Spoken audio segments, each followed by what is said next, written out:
మాత్రంగానే మిగిలిపోతాయి తప్ప అది దేవుని సన్నిధి చేరదు బిడ్డ. నాలుగోదిగా అంటాడు సమాధానం అనే సౌందర్యం. ఇందులో ఏది లోపించినా, ఇందులో ఏది కొదవగా ఉన్నా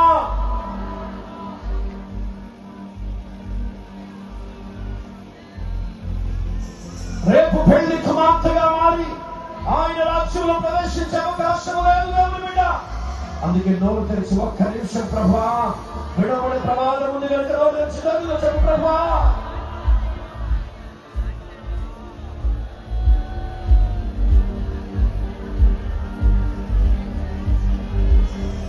కన్నీటితో ఆయన పాదాలు పట్టుకోండి బిడ్డ, కన్నీటితో ఆయన పాదాలు పట్టుకోండి.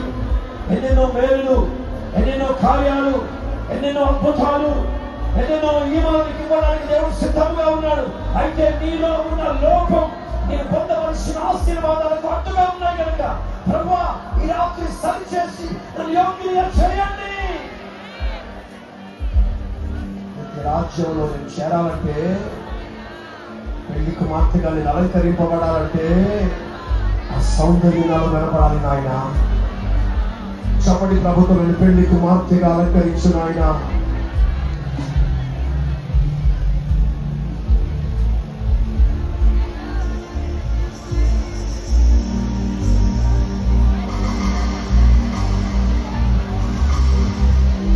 ఈ రాత్రి నీ నుండి ప్రభు ఆ సౌందర్యమును కోరుచున్నాడట.